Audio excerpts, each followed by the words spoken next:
This is Abe Freetancer from Awards Watch, and I'm thrilled to be speaking with Vincent René-Lortie about Invincible. How are you today?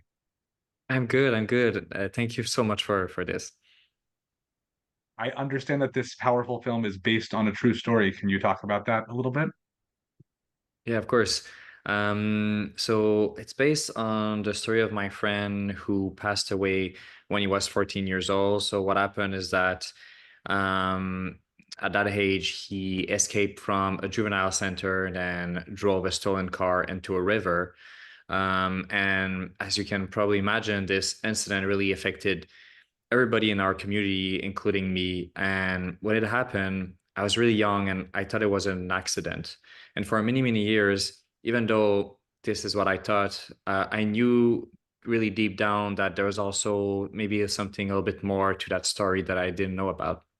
So, so 5 years ago, a bit more than 5 years ago, I decided to meet and I mean to go back to his family and talk a little bit with them and to his friends and just to kind of like dive like yeah, just to understand a little bit better what happened. And one of the first things that I heard was that it was probably more a suicide than an accident.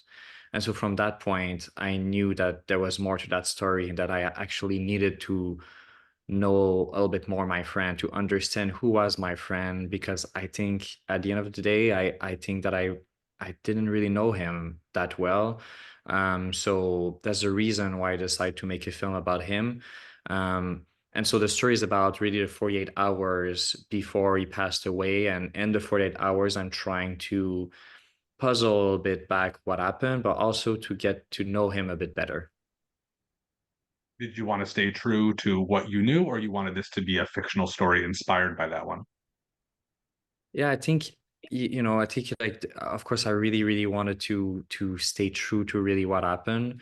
I did a lot of research. Like it took me nearly 3 years of research and trying to yeah just to know that we're just to puzzle back like puzzle uh, the events and to understand a bit better what happened. But I think that because he was a minor and and he was in a juvenile center. And in Quebec, what happened is that when you're in a juvenile center, you're not, you are kind of like, um, you, all of your information is now kind of to the government. I don't know how to say that in English properly, but it's not it doesn't belong to you anymore. It belonged to a government. And so because it was a long time ago, there was some information that I didn't and never really actually had access to. So I had to fictionize some of the event that happened. But at the end of the day, I think that what was really, really important to me was that the film was really kind of a good representation of who that person was and his character, his emotion, his behavior, more than the actual fact of like, oh, did this really, really happen? You had the chance to show the film to people who knew him.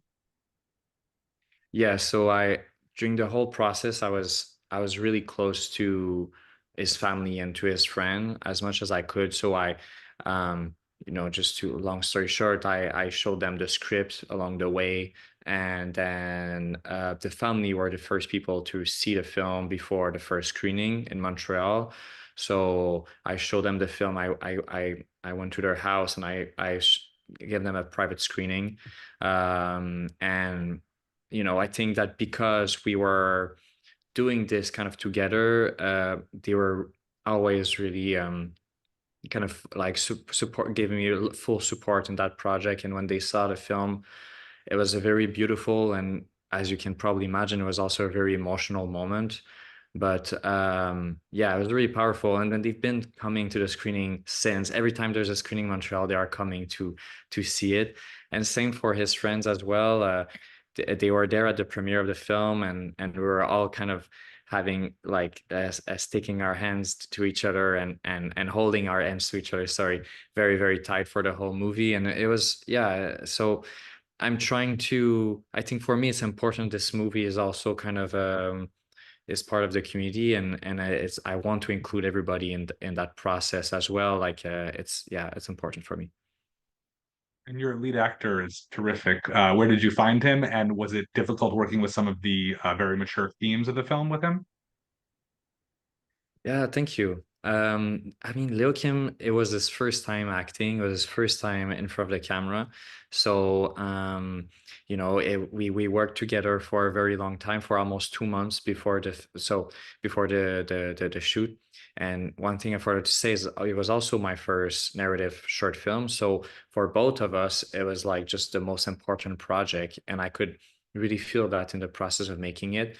So so we kind of discover how to make that movie together before actually filming it. We met each other, we got to know each other, and then we rehearsed every scenes and we rewrote every scene as well together. And then I think that when we got on set, it was just really natural. For me, it was really more like talking to the rest of the team and letting him do his thing. And I think he did that really well. Like he carries the film on his shoulder for 30 minutes, and for me, that's just kind of a incredible thing to do for a little like a young boy of his age. Like he was almost the same age as the real Mark, so he was 15 years old when we filmed this, and yeah, he did an incredible job. And I think that what really struck me with him it was he was really close to his emotion. He was someone that could easily um, go in a kind of a really emotional and yeah, a very emotional place that a lot of kids sometimes have a harder time to do. So for me, was very incredible, and I love to work with him. And since then, he's also been coming to almost all of the screenings, and we really stay in touch. Yeah. Wonderful. Well, thank you so much for sharing this story with everyone and for making this film. And I wish you plenty of luck with the Oscars. Thank you so much. Have a good day.